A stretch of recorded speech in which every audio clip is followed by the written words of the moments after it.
Hey, thank you for joining us on today's episode of the Pilgrim's Perspective podcast. This is where we're looking at literally everything from current events to trends, different issues, politics, all of it, but from a Christian's perspective, from a biblical worldview. And I certainly believe that today's episode is going to be a help to you. But before we get into that, in just a moment, I want to go ahead and invite you to subscribe to our YouTube channel, where you can hit the notification bell, give us a thumbs up, share the episode with somebody that you know would enjoy it. Also, you can follow us on social media, Instagram, Facebook, TikTok, all of it. We want you to stay up to date with all that's going on right here at the Pilgrim's Perspective podcast. Now let's head into the studio and listen in on today's episode.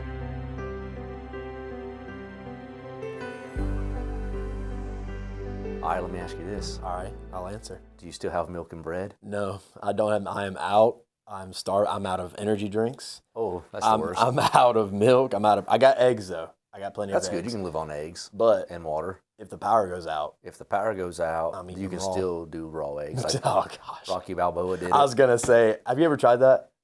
Yes. Is it? Well, I don't know why you do that. Yeah, it's like a quick shot of 6 grams of protein, I guess, or something. One raw egg. That's it? An egg is 6 grams of protein. So you're going to be, if you're out of your protein shake, which is like 30 grams, I'm out of you're going to be putting some eggs down. Oh, man. You might want to go buy a chicken or two. I think so. I might go try to catch one. But that's like the grocery stores. There's no milk, no bread. There might be some eggs, probably no batteries. No batteries, yeah. You got a generator at the house? Oh, yeah, we got the generator. We got all that. We're good to go on all that. Plus, we just, from West Virginia, country boy can survive. We'll just go kill we'll just go kill a squirrel or something like that. Sponsored by. Oh, anyway, and I bought 2 cases of my energy drinks before. Okay. And so got 2 new flavors just dropped. I got the cranberry grape and then the blue, what is it called even? Blue raspberry? Yeah, it tastes like an icy. Really? It's pretty good, yeah. That's the one where they kind of like switched the logos, right? Because it was. Don't say this to me. I'm acting like it's new. Yeah, like the blue raspberry sour patch Kid. It tastes a little bit different to me, but it's probably a placebo effect. I think it is. But anyway, yeah, we're in the midst of Snowmageddon. And Snowmageddon, yeah. I just termed that. That's pretty good. Thank you. Trademark and the temperatures are low and the ice is there, but everybody's freaking out. By the grace of God, we're pressing on. I guess so. We're trying to at least. You going sledding? You going to go out? No, I'm not all about that, but it's not much sledding to do when it's nasty. We were supposed to eat like the 30 inches of the white fluffy. That's what they said, 34 inches, yeah. And then it's like a winter wonderland, you can do all that stuff. But whenever it's like sleet and rain and ice and stuff like that, you just stay in and hope for the best. Pretty dangerous too. We put out that post last week, helping our church. People really liked that. And that was a good thing for us to do. We were sending out like the church cast, which is our in-house texting thing, to widows and shut-ins and just the church family, make sure they were aware and prepared. Yeah. But to put that on social media, I think that was a good thing. And a lot of places did that, but I think it's good. I think as a church, we want to minister the spiritual needs, but also the physical needs, the safety of our church family, absolutely. Which we'll talk about later in this podcast, safety in general. Yeah. But I like that. I think that was a good idea. Maybe if you're watching this as a pastor or whatever, if you didn't do that, do that. Whenever there's emergencies or weather systems, prepare your people, make sure they're ready for that. Well, a lot has gone on in the religious world this week. We have Martin Luther King and what was his birthday? Martin Luther King Day or something like Martin that? Martin Luther King Jr., yeah. Oh, okay. What was it actually? I don't even know. It's a day out of school. That's but all not here. We had school. But anyway, we did. And then what else is going on? Let's see. Monks are walking around, working on their cardio. They're walking around and just having a good old time. 2,300 miles. We'll get into that in a minute. And then the shooting, not the shooting, but it was sparked by the shooting, but the church protests in Minneapolis. Right. The ICE protester that was shot that led to the ICE protest that took place in a church, which is a interesting topic to get into. Exactly. We'll get into that at the end of the episode, so stick around for that. But Martin Luther King, all right, we celebrate him, and a lot of different people with a lot of different diversity, all right, they celebrate him. People get the day off of schools and things like that. But, I mean, is he really to be celebrated? I mean, I know he did good things for some causes, but is he really to be celebrated? If you study his life, and I know like neither one of us are like deep students of his life, of course, but we have studied it enough to know. He was raised, his dad was a Baptist preacher. Yeah. And so he was raised in Christianity, and maybe you would even say Bible-believing Christianity, maybe a little bit different than us in some ways. I don't know that. But even at a young age, though, he began to question the Bible, cast doubt on different things that are actually important. In fact, you can't be saved Yeah. if you don't believe in the virgin birth Right. or the resurrection. Which he denied. And the both, deity of Christ, and he questioned that and then denied it outright. And over time, and there's other things too, Marxism, socialism, we can talk about all these things, but he got into preaching what we call the social gospel. Exactly. And really paraded and used the pulpit to advocate for social justice.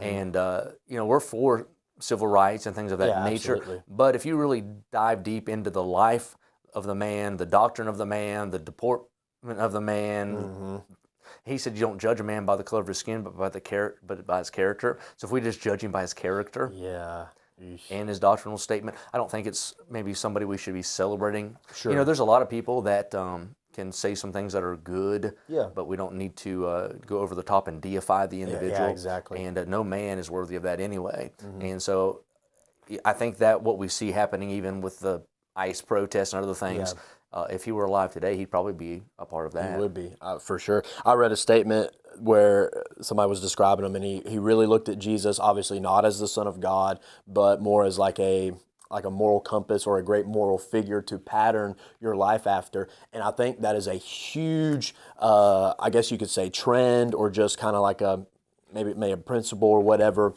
precedent that this social justice gospel or just social gospel, what they do is they say, Jesus, he was a good man, right? And if he was here on earth today, he would be clothing the naked, feeding the hungry, all these different things. And so that's what people that look at Jesus as a moral, which he's more than that. Yeah, I mean, he's a good moral example. Obviously, he was perfect. Yeah, exactly. But he was a lot more than that. He helps people's souls, right? Not just the clothing. Right, and like that, it's just like the modern day version in a way is like an Al Sharpton. Yeah, exactly. If you ever listen to him speak, and he'll also call himself Reverend Al Sharpton. Yeah, In fact, I was watching the service just random on YouTube. I was typing in a sermon topic, and it came up at a church, and the pastor of that church can preach. I mean, really, it's an African American church in a southern state, but they had Al Sharpton in for that weekend, and of course he's going right back to Exodus and Israel getting set out of bondage, and he's like, he uses it all from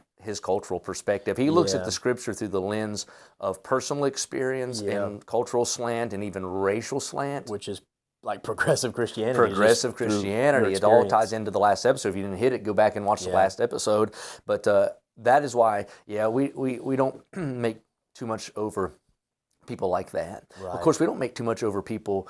Even like we'll celebrate our founding fathers, people like that. Sure. But we also know that all those men had flaws and things. And I think any time that we begin to lift a man too high, the higher the pedestal, the harder the fall. Exactly. And so I think we got to be real careful with that. But I saw some Christians, and that's why I thought it'd be good to touch on this before we get in. I saw Christians that would go to even churches like ours, and yet they're quoting the man. Yeah. And they're reposting or they're Instagramming pictures of and things of that nature. And I always want to say, be careful about that. Don't just jump on the bandwagon of trend. Don't just hit yourself to the hottest hashtag and follow in. You might want to look at who this person was and then be careful. Exactly. Because if you like, retweet, whatever, one thing that person said, you're applauding almost the whole man, everything that he did. Right, and that's the thing. You just want to be careful, because what you do in moderation, other people do in excess, and where you fall, people always fall further to the left, and you don't want to lead people down the wrong kind of a pathway. And like I said, I just think some of these people that if they were alive today, you would not be championing them the way you are now that they're dead. Sometimes memories paint people in a better picture than they would if they were currently here. So anyway, but I think all that ties into even the current cultural climate that we see, the social justice, the activism in our country, even now with these ICE protests. Right. Maybe we want to rewind, and I'll let you, if you want to comment on it. What are these ICE protesters protesting in what's the issue? Okay, so let's start there. All right. Because if you start there, for a Pilgrim's perspective, I think it's easier to get your opinion or your stand, I guess, not an opinion. If you start, what is the protesting about? All right, so it all started with this lady. I have her name here, Renee Good. All started when she was shot where she was trying to run over an ICE agent. All right, so that's where it all started back in January, early January. But these protesters that are coming into, like the churches, for instance, that we'll get into in a moment, these protesters that are coming in aren't really, I mean, they'll say like justice, we'll have a video we'll show in a minute, but like justice for Renee Good, right? They'll say that. They'll say like down with ICE or something like that, ICE bad, whatever. But you look at like Don Lemon went into that church, all right? And here's kind of where it gets, I guess, hits home with a Pilgrim's perspective. He'll come in and he'll say, well, wouldn't Jesus be helping these people out? Like these immigrants that are coming in, wouldn't Jesus be? And then one other fella came in and he's like, he looked at the pastor, and the pastor was like wearing a suit, obviously. It's like a more traditional, it wasn't like old, like Bible believing really necessarily, but it was a more of a traditional church. And so he was dressed traditionally, shirt, tie, suit, everything like that. And so, but that man, this random dude came in and he was like, would Jesus be wearing a suit? Would Jesus wear a suit if he were alive today? Did Jesus wear a suit when he was around? And things like that. It just shows their ignorance. But anyhow, it's all antagonistic too, right? Yeah, exactly. Real antagonistic. Like you can see, we'll show the video, but you see like little kids and minors in that auditorium and in that church, just scared to death. Exactly. Yeah. And they say like, oh, this is protest. That's not protesting. That's like that's antagonizing. And you sent me this the other day. What is it, like define like the face act? Yeah, the face act, and that was, that is what's caused. I think 3 of them have been arrested that have been involved in that. Of course, Don Lemon has not. Which that's another thing we talk about is like a 2-tier justice system in America where the Clintons are still free and. Oh, man, we'll get into a lot of things. But anyhow, the Freedom of Access to Clinic Entrances Act, it was in 1994. It's a federal law prohibiting the use of force, threat of force, or physical obstruction to injure, intimidate, or interfere with anyone obtaining or providing reproductive health services or exercise First Amendment rights at places of religious worship. There it is. All right? So basically, they violated that by intruding and then also threatening. And you'd even see that with how close they were and how, like I said, antagonistic they were. And Don Lemon even bumps into the pastor and says, please don't push me, sir. Please don't push me, sir. I'm trying to be respectful. He is made for TV. I mean, in fact, he's fired from TV, but he's trying to get back on TV. And so it showed... Okay, so would Jesus do that? Yeah, but what about what the Apostle Paul, as much as lie within you, live peaceably with all men? Yeah, what about Romans 13, that we're supposed to obey civil authority? Exactly. And here's the problem with progressive Christianity, or even Don Lemon says he's a Christian. He's not a Christian. He's not. He's a sodomite. Go on. Exactly. But anyway, what about the Bible's the Word of God? Yeah. You don't just take the words in red and take it twisted out of context. You take the Bible. Yeah. And the Bible is a book that is in perfect unity and harmony, and it fits together Old Testament, New Testament, and the New Testament sheds further light on the Old. The Old gives us types of the New. But you don't just pick out a verse and then build off of that. You build off the book. Exactly. And so they don't read, they don't know their Bible. We know that. We understand that. But when I was talking about, maybe we want to show the video in a minute, but what I was talking about is just the premise of these anti-ICE protesters. ICE is enforcing the laws of our land, right? The president has put them out, and this might get us less fanfare, but anyway, the president has told them, let's just follow our laws. Right. And people who are here illegally need to go because it's illegal. Right, exactly. I mean, it's just a law that as much as drunk driving or murder That's what I was gonna say, child trafficking. I mean, you just name it. In fact, that is the issue is, Venezuela alone, I think, released like 300,000 criminals into our country when Biden was president. And so they're illegal here. And so we're trying to find people like that. In fact, I saw a video where a news team was sort of interfering with an ICE investigation where they were trying to take and then arrest a known child molester. Oh, wow, yeah. And that's who they're really going. They're not, I mean, anybody who's here illegal, it's illegal. Right. But they are going after people who are criminals. And so for them to protest that, and then that ties into all these quote-unquote Somali daycares that don't exist also in the same state. Yeah. I mean, all the fraud and all the money that taxpayers are paying into that, right? And even, the governor and others who are complicit in this, and people who are probably going to one day maybe go to jail, hopefully, over this kind of a thing. Yeah. And so for you not to want that to be done, there's something wrong there. I mean, if you're advocating for anarchy, then you're not on the side of righteousness. You're not. And so therefore your whole Christian argument's out the window. It is, yeah, exactly. But we'll show them the video and then let's talk about it. You're actually You're interfering Good. Renee, good. Renee, good. Renee, good.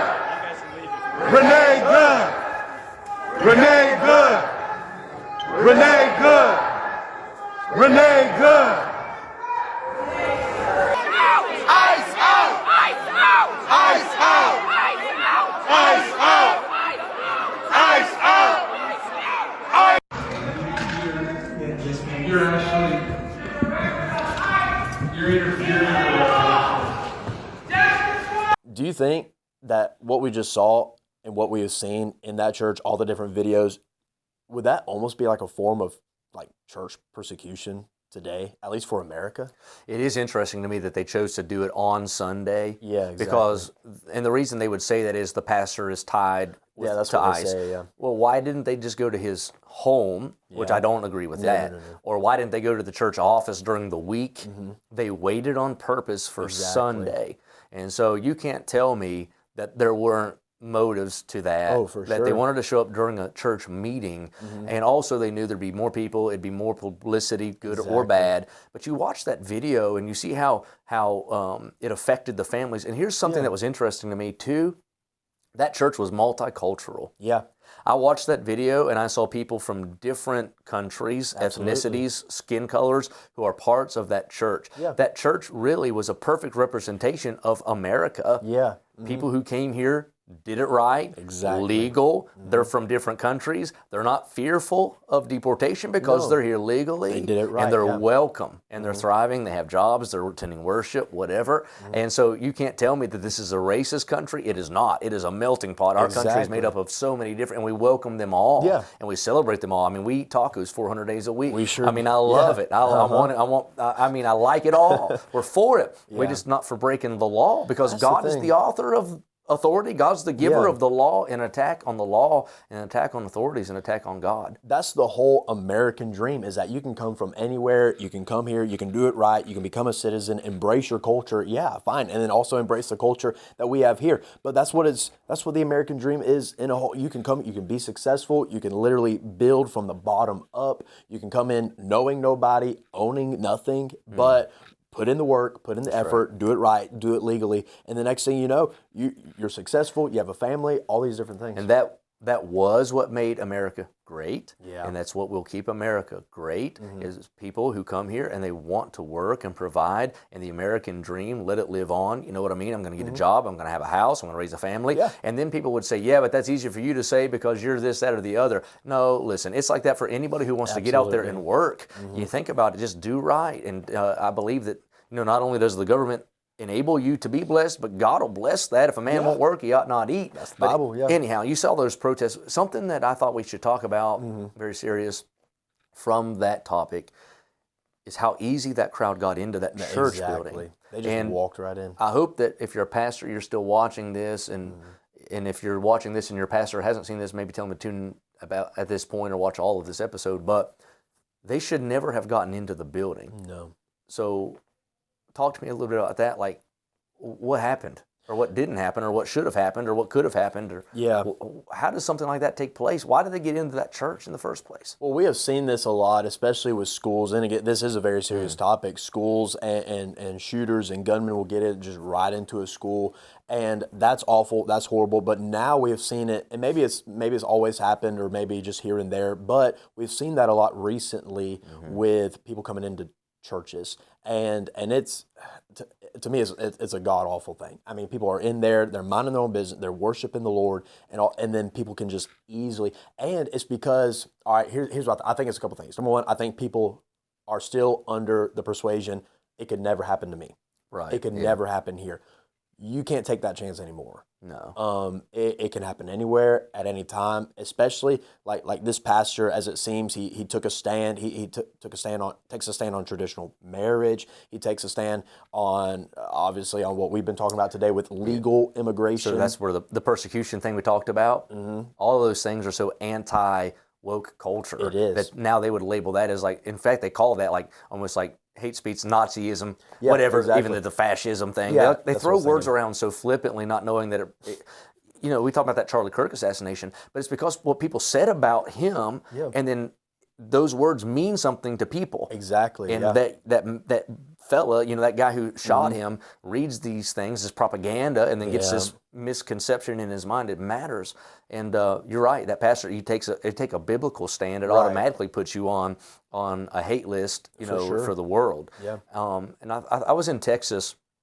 Both times this happened in Texas. One was a more rural church in the state of Texas. This was several years ago. That was intruded upon by a gunman, and people were shot in that church. I was preaching in that state when that happened, and then just maybe two or 3 years ago, I was in that state preaching in Houston, across town, of course, but in the same general metro area of where Joel Osteen is. Yeah. And we would we don't have to even say that we just disagree with Joel Osteen. Easy, yeah. But a lady walked in there with a firearm as well, and that's a mega church. Yeah. How does that happen? And so here's what we're trying to touch on is how important it is for a church to have security measures in place. Absolutely. And it's essential in this day. People are just, our culture, we've created a monster. I mean, it's just corrupt. We talk about video games, talk about movies, we can talk about homes without moms and dads. Yeah, exactly. We can talk about the humanistic educational system for our public schools where they're devaluing life with abortion and evolution. Right. And all of that is taking a toll on people where they don't see any problem if they're mad or upset or disagree in taking a life. As a pastor, you're a shepherd, right? And your congregation, that is your flock. And a shepherd's primary responsibility, other than provision, obviously, is protection. And you have to keep an eye on whether it be like what we would say, like a spiritual wolf in sheep's clothing, like promoting some dogma or promoting some doctrine that is wrong. But it hits to the physical aspect of. We opened up the episode talking about the snow and the weather and things like. You got to watch out for stuff like that. You have a God-given responsibility to watch over your flock, to protect your flock, and especially now more than ever with the culture we're living in, you've got to be careful. I was preaching in a church in a northern state, probably like 12, 15 years ago, and somebody walked in the back while I'm preaching wearing a long trench coat. Yeah. And these, they looked out of place, sketchy. Sure. And I want everybody and anybody to come to church and hear the gospel. Absolutely. But this person acted strange. They wouldn't sit down. And finally, while I'm preaching, the individual put their hand into that trench coat and pulled out a gun, but it was a squirt gun. But it looked like a real gun. Yeah. And it could have been a real gun. It could have been. And they got all the way into that church and all the way into that service, and there was no safeguard against it. So we take that pretty seriously here. And I think every church ought to. Yeah. Rural churches ought to. City churches ought to. Anywhere where you're gathered, that is a soft target for a mad person, a crazy person. Yeah. And so I think it's important to have a security team. Now, we have that here at our church, but it's not just a ragtag group of like Barney Fife, put your bullet in your pocket. You know what I mean? Right. We do our best to have those men trained throughout the year. They do training, qualifications. Yep. Then we have those who come in and teach different tactics for, our property is large. It is, and it's a hard property to really close. So we have people who roam the parking lots. We have golf carts that ride around. We have those in the hallways, at the doors, in the different parts of the ministry. All of them have to pass certification, of course. Yeah. We even do that with our Sunday school teachers.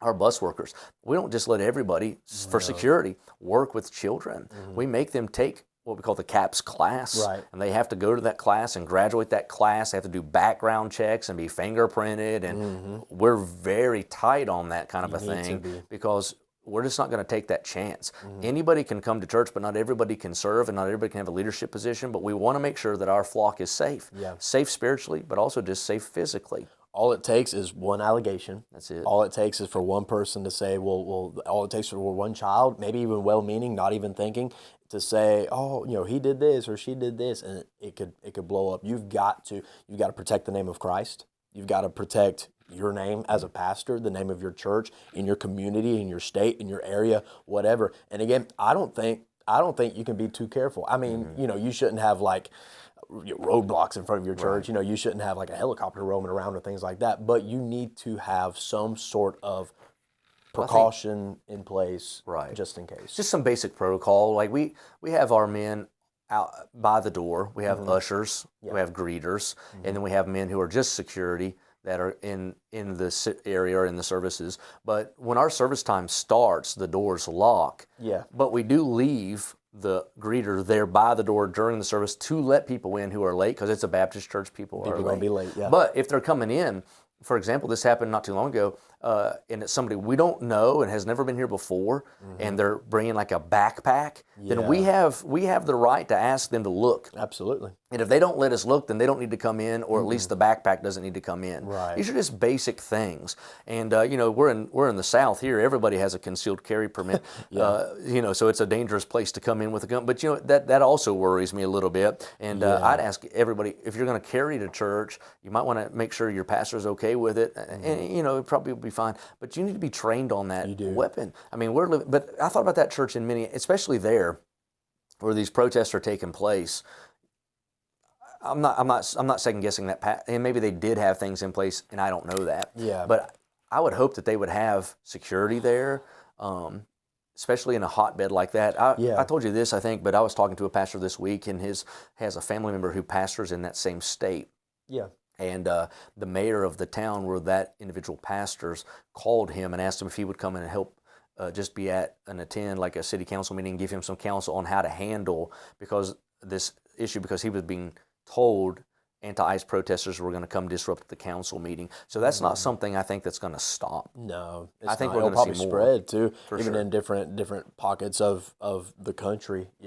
In large cities and things like that. Stuff, and we've seen that previously, where protests will happen somewhere, and then like with George Floyd, and the next thing you know, it's in Atlanta. It's probably in like Greensboro, Winston-Salem, or something like that. And so stuff like this will spread. And I think a pastor also has a responsibility to keep up with that, like what's happening in his area. I think so. A lot of what's happening in his state, what's happening culturally, because you need to be on guard, maybe even have some heightened measures, when something like that happens. I think it'd be good too, and I think, we do this, but call your local sheriff or law enforcement and ask them what they recommend. We even have our police, our local police work so well with us, and we love them, and they love us here, that we have a deputy or sometimes two deputies assigned to us every Sunday, and they work over there with our big teen church, our bus ministry. So we have legit law enforcement here on site, plus our safety team. And when you put together like a security team or safety team, if God will bless you in this way, if you have like military veterans or retired law enforcement or even current that can do that for you, I would start with people like that, because they've already got that training, they've already got that mindset. But I would challenge every pastor, every church to get some policy in place, and then attend meetings, a seminar, at least talk to your local law enforcement agencies, but get this thing done. In fact, bring them in and let them train in the initial, and then bring them in routinely throughout to keep things up to date. And that leads me to want to say two things. Number one, have a good relationship with your local law enforcement. Sure, And then, have like First Responders Day or something like that. Honor them in some way. But also, number two, kind of going back to, obviously we're in the South, a lot of people have their, if something happens, there's a team that is designated for a reason. There are people that are designated for a reason. We don't need just the last thing you want is for something to happen and then 5 different people in the church stand up and start shooting, and who aren't prepared, who aren't maybe qualified, but aren't a part of that team. Somebody could get shot in the crossfire, somebody could get caught, in between or something like that. That's the last thing you want to happen. Yeah. If you go to a church and you do carry something like that, and you're not a part of that team, please let that team take care of it, and that's what they're there for. And also, there is, most places do have a policy, and they'll ask you to either not bring it, or they'll say you can bring it, but let our safety team handle it, and just obey that. But you know how it is, like, especially if you men who are watching or women who like to hunt, and that big buck walks out and you think, I'm going to kill this big deer, and you get so excited. They call it buck fever. Yeah. They tell us, like, the average individual, we're going to have a hard time in a situation like that, even acting or reacting anyway. So, a lot of guys that walk around like with a bravado, it's probably not going to play out like that, but you do need to have some measures in place. One last thing, and we'll close this episode. We've kind of hopped around. What about these? We talked about those monks. Let's hit on that before we get out of here. We got these monks walking all over the place, and was it, you said 2,300 miles? 2,300 miles. They started in Texas, and it's supposed to be like a 100-day pilgrimage where they're from Texas all the way to Washington, D.C. This week, they were actually, or maybe last week, couple of days ago. They were actually in North Carolina. Yeah, just a couple of days ago. They came right near us, not far. I mean, I think they were down in Lexington area, so I mean, like 40 minutes away. Yeah, and not far at what all. is this called? Like a March for Peace? That's all it is. And so they live by like this strict, they call it an ascetic code or like a self-denial code, where they only eat one meal a day, which I already could not do that. They only, they'll sleep under like just trees or something like that. Almost like a sign of humility, but it's all for peace. But we were talking about this even before. I think they're totally missing the mark. Like, all right, I mean this not sarcastically, like genuinely. What is walking going to do for peace? What is it going to do? Well, I mean, I think in their mind they're trying to raise awareness, but it's like sounding an alarm without any plan. It's like a placebo pill for cancer. Yeah, it might make you feel good, but it's not curing the cancer. It's not doing a thing. You think about 2,300 miles. What about 2,300 miles worth of marching door to door with gospel tracts? Exactly, yeah. If we could get churches to march, what a difference it would make. And I saw that too, and it's just one of those things just where shake your head. And what that is, honestly, it's a works religion too.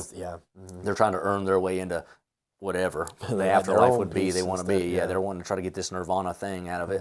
But we all know that it's just it's a waste of time. It's a waste of energy.